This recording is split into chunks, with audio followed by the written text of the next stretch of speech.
But don't go into the contract blind, not knowing what you're going to do, because that's just going to lead for trouble for you later on down the road, and you just want to be scammed.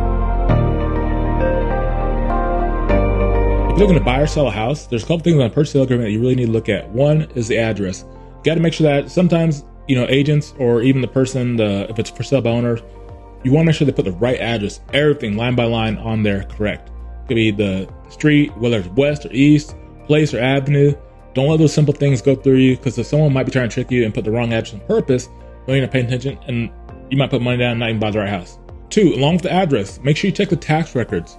Go to the tax website for that county, go to the tax records, look at the property number, also look at the legal description on the tax website. Just go to whatever county, go to Google and type Duval County property tax, go to Google, type Clay County property tax, go to those websites, and then type in your address. So you can search by property address, put in the address, and then you'll see the actual legal description and property number. Those are very key when you look on a purchase sale agreement. Make sure those are correct. It is up to your real estate agent, up to the seller, but it's also up to you to make sure you check these things. If you're the seller, check it. Make sure that the person that sent you a purchase sale agreement, they put the right information.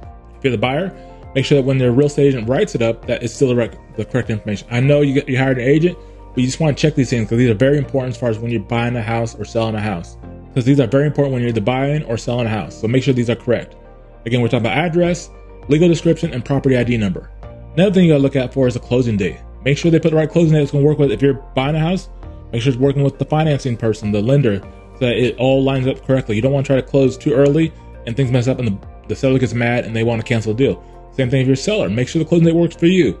Make sure the date's right for you, so that when it closes on time, you're downsizing, whatever you do, make sure that timeline works for you as far as the closing date. Make sure it's on there correctly. Make sure it's whatever, 30 days, 40 days, 10 days, whatever the date that people are promising to close on the house, so you get your money. And if you're a buyer, make sure you get the house that day.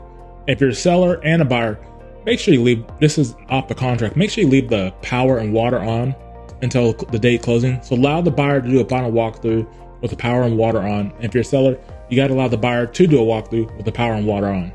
Also in the purchase sale agreement, check what items are included, whether it's the refrigerator, microwave, solar panels, whatever. Make sure you look at the contract and see what items are included, because the seller has a right to, if it wasn't marked on the contract, they can just take whatever they want with them. They can't take fixtures, stuff that's attached to the house, but stuff that's like, if you're walking in, oh man, I like this refrigerator, just go to a comment section on the contract and say, included all appliances, refrigerator, stove, washer and dryer, dishwasher. Make sure that all those are included in there. Everything that you think that you want with the house and you're negotiating for the house, make sure it's all in the comments, that what you expect to get when you purchase that house.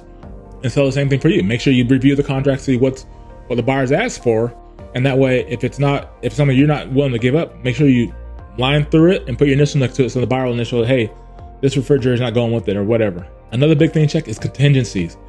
If you're a seller, check see if the buyer's trying to sell a house to buy your house. If they got to sell their home, that might mess up the timeline. Again, back to the closing date. They got to sell their house. Now you're waiting on their closing on the house they're selling for them to close on your house. So that can lead to some contingencies where you're like, okay, now it's not going to work out timeline wise.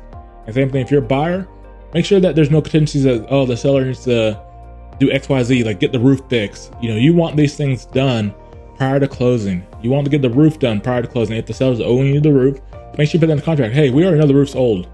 It's 20 years old. It's time to get a new roof. Put that in the contract as contingency, like, hey, we're not closing the house until you put a new roof on this house. So make sure all that's in writing when you're doing this purchase sale agreement. One of the most important things, of course, on the contract, make sure you look at the buyer and the seller on the contract, that your name's spelled correctly and the seller's name. When you went to the county website, you saw who owned the property. Make sure that's the person's name that's on the contract. It's the person who owned the property from the tax records. Don't listen to anybody else. Just make sure that matches up. Otherwise, if you don't have the person's name that owns the property that's from the tax records on there, then you're in trouble, because you don't know who you're buying the house from and you know if it's a scam. Same thing if you're a seller. Make sure when you see the person's name that purchased your house, check their proof of funds. Make sure the proof of funds matches who's buying the house. You don't want to say it says, Robert Jones, and you look at the proof of funds and it says Sandy Smith. You don't want that. You need it to match up. So you want to make sure who's purchasing property, it's all the same person that you see on the proof of funds, whether it's a bank statement or if there's proof of funds from the lender. Either way, you want to make sure that those names match up. The person's on the contract buying the house and the person that's on the proof of funds, or it could be a company. Either way, you want to make sure all those match up. And if it's a company, sometimes it can be tricky, but you want to see the document says that this person's responsible for the company, and that's why their name's on there. Either way, just make sure everything matches up.